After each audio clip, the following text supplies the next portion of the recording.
Hello and welcome back to Grow Joyfully.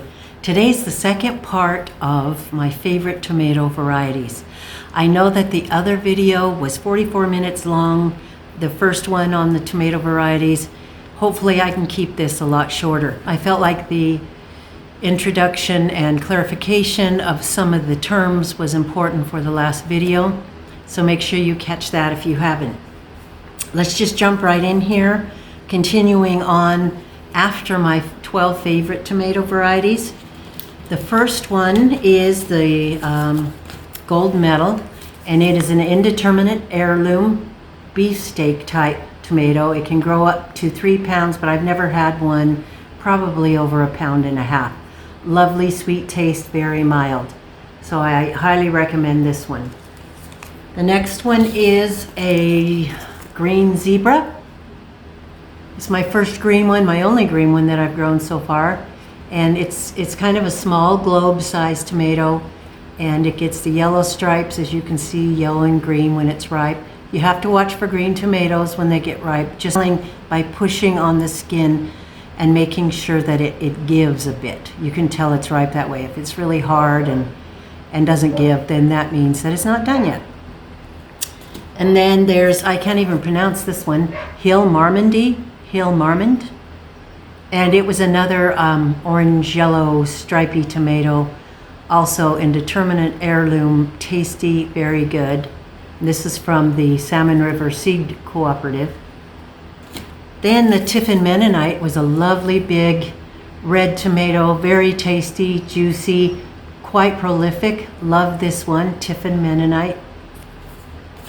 Then we had the watermelon beefsteak.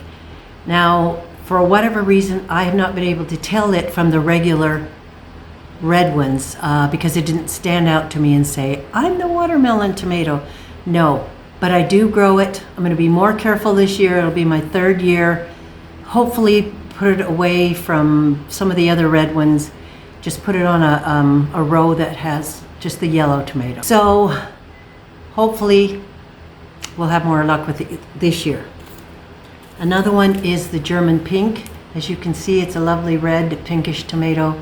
It can get super big, and I've had some luck with this. They're very lovely, sweet, more acidic but sweet tomatoes. And I've tried, I don't know, 4 or 5 years with this one. The hillbilly, I have finally gotten some, and yes, they are bigger. They're the indeterminate heirloom beefsteak variety. They're so beautiful with the orange, red, and yellow.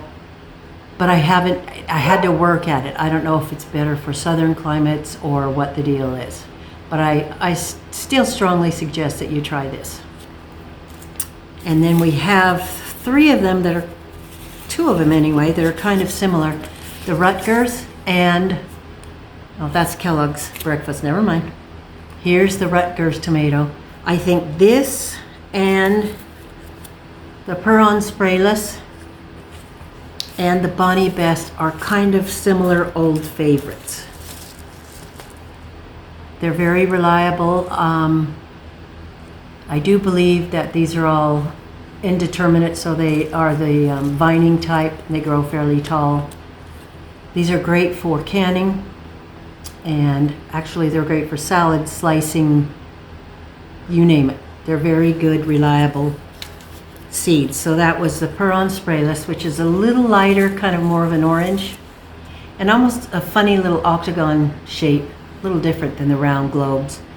Bonny Best and Rutgers. Marion tomato is a small globe, a round red, very tasty. It had originally been picked to be a processing tomato for ketchup, paste, and different things like that, but it is a reliable, good tomato. The German Johnson, there's an old German, a German pink, and a German Johnson. It gets very confusing. But these are kind of pinky red tomatoes, and they're the big beefsteak variety, indeterminate heirlooms. Very lovely, definitely worth growing. Last 2 are Chocolate Stripes and Black Beauty. They're small globes. They're a little bit harder for me to grow. They take a little bit longer. Hi, baby. But they're definitely worth it. So those are more of my suggestions for tomato varieties that I know that you will love. I've got stuff to do and a little sweetie to hug, and we'll talk to you later. Don't forget to grow joyfully.